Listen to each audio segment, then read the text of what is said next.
De este diagnóstico que tiene el Ministerio de Salud, ¿cómo recibe usted el anuncio? Quiero partir por esta parte, sin entrar al terreno de lo político, de la opinión política, pero sí de la intervención del sector salud en lo que representa Puno. ¿Lo ve viable de la Buenísimo. manera como lo anunciaron? A ver, desde el punto de vista estrictamente sanitario, como lo hemos dicho muchas veces, Pedro, durante los 3 últimos años solo haber apostado a la COVID-19 tiene esto que tú dices, 100.000 cirugías pendientes. Dentro de ellos, Puno, cerca de 3.000. Tardíamente, pero hay que reconocer, es adecuado que el gobierno pueda apostar por hacer un desembalse quirúrgico en la región. Así que desde ese punto de vista, como digo, tardíamente, pero no es exclusivo de este gobierno, es de los últimos 3, es adecuado eso porque hay miles de personas esperando por estas atenciones. Pero ¿cómo ponerle candados a que esa plata no se pierda o que esa plata se ejecute lo más pronto posible? Porque le estoy mencionando, por ejemplo, 120 millones de soles para el tema de Puno, 120 millones de soles para el Centro Materno Infantil, Centro de Salud Revolución, 50 millones de soles para la capacidad resolutiva, mejorarla en el Hospital Lucio Aldazábal Pauca, entre otros establecimientos, 50 millones de soles para el Centro de Salud Yunguyo de Sandia, que serán invertidos en equipamiento con nueva tecnología. Tantos millones. Y uno dice, tanta maravilla, ¿será cierto? Pero ¿cómo ponerle candados para que no se pierda, se invierta y no se robe? Esa es una cuestión de fondo en nuestro país. En los últimos 3 años somos el país que más invirtió con respecto al porcentaje de PBI en la pandemia de la COVID-19 en la región. Dinero se apostó para manejar la pandemia. El resultado tú y yo lo conocemos, el peor del mundo en términos sanitarios. Entonces, ¿cómo hacer que estos recursos se gasten adecuadamente? Primero, con transparencia. Esto no es un término que puede sonar populista. ¿Qué significa transparencia? Hacer que la gestión pública, en este caso en salud, pueda ser auditada permanentemente y comunicada a la sociedad en forma adecuada. Llámese Hospital X, el Butrón, que tú hablabas de esto, se va a dotar con tanto dinero. Se dice, ok, se va a implementar 10 salas quirúrgicas y cada sala va a tener este costo. Cuando la sociedad vea que hay una transparencia en los datos, en la información, en lo que se va a hacer, empieza a mejorar la gestión.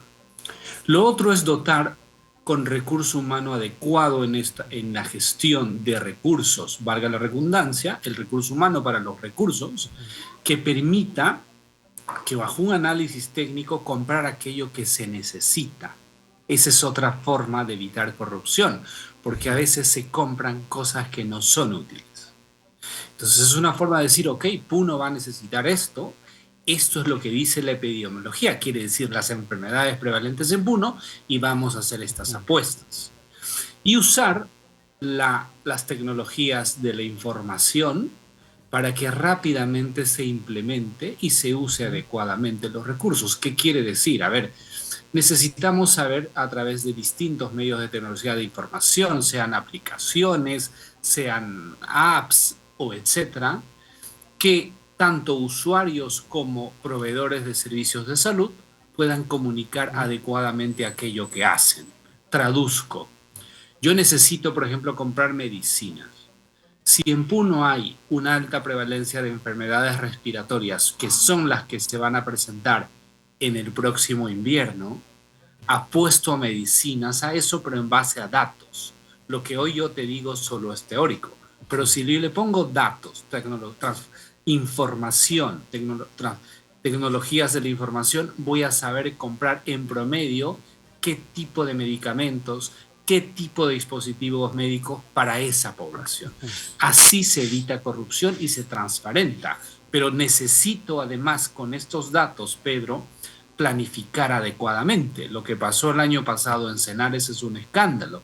Se pagó 6-7 veces por el valor de los medicamentos que se compraba, porque se compraba cada 30 días. Y entonces, cuando tú quieres comprar aceleradamente, el mercado no va a estar en capacidad suficiente para satisfacer esa demanda y lo poco que hay te lo van a vender caro. Pero si tú planificas, compras bien a un precio razonable. Eso es más o Ujú. menos lo que puede ayudar a que se gaste bien y evitar la corrupción, que es un tema endémico en el sector salud y en nuestra Ahora, población. doctor Neira, saltemos de solamente Puno al resto del país. Como decíamos al inicio de la entrevista, cerca de 100.000 operaciones están pendientes. Y además del tema de la pandemia, según el reporte del propio Ministerio de Salud, en su diagnóstico, da cuenta que también la considerable cantidad de equipos quirúrgicos en mal estado e inoperantes ha generado este embalsamiento de operaciones pendientes.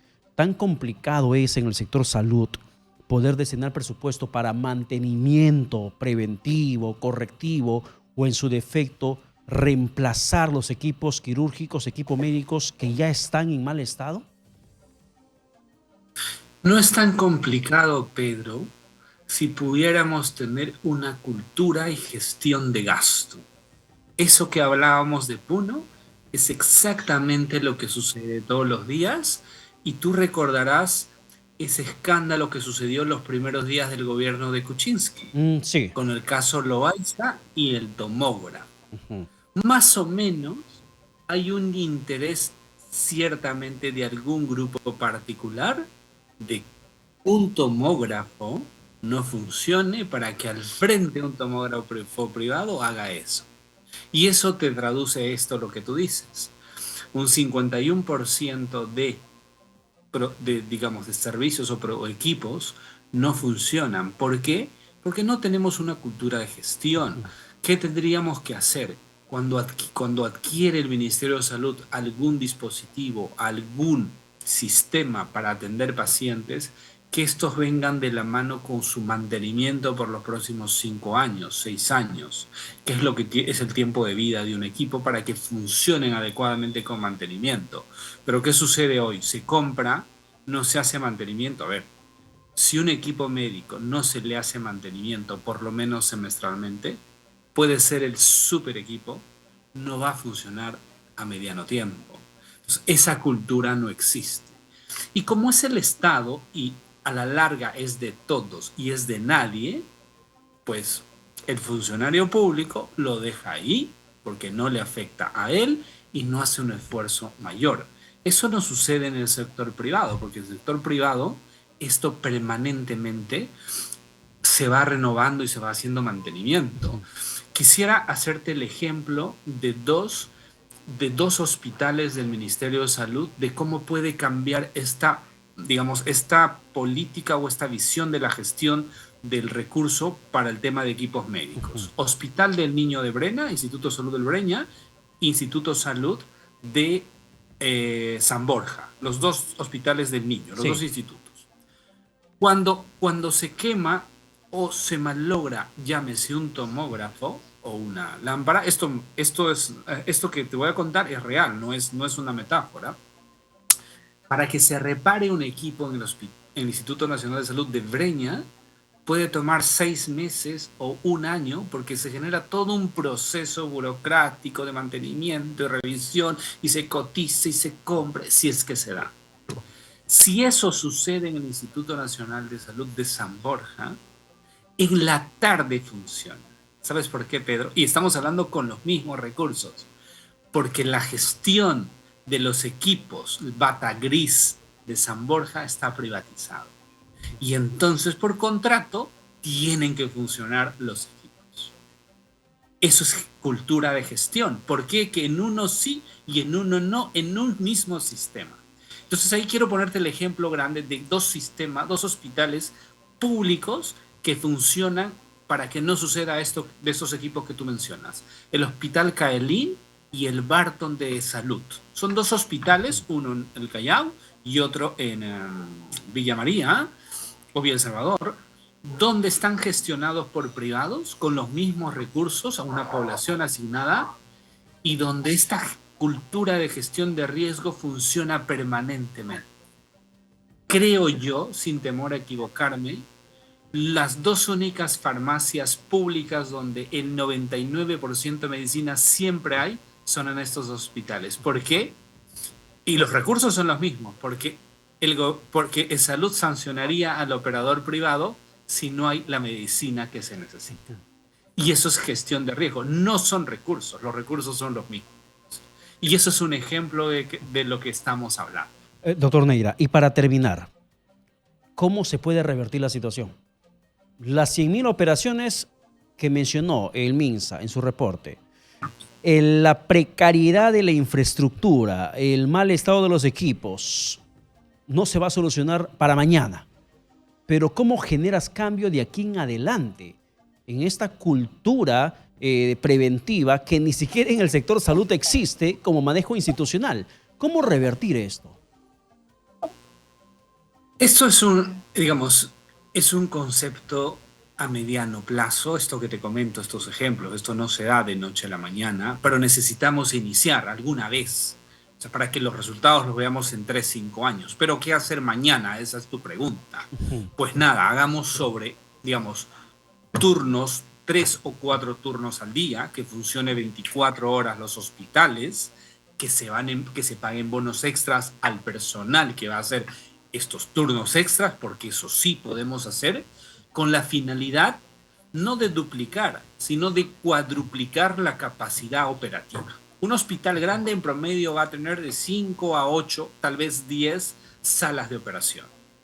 Hoy día deben funcionar 2 o 3.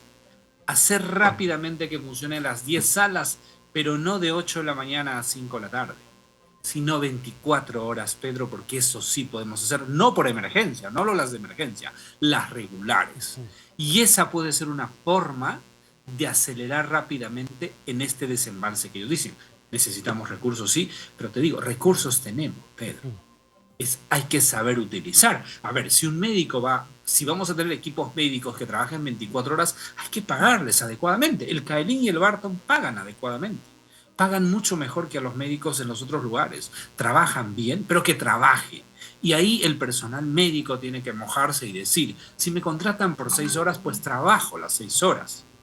No solo una parte de las horas. Bien, doctor Neira, muchas gracias por la comunicación alcanzada. Buenas noches. Como siempre, Pedro, gracias. Buenas noches. Igualmente. Son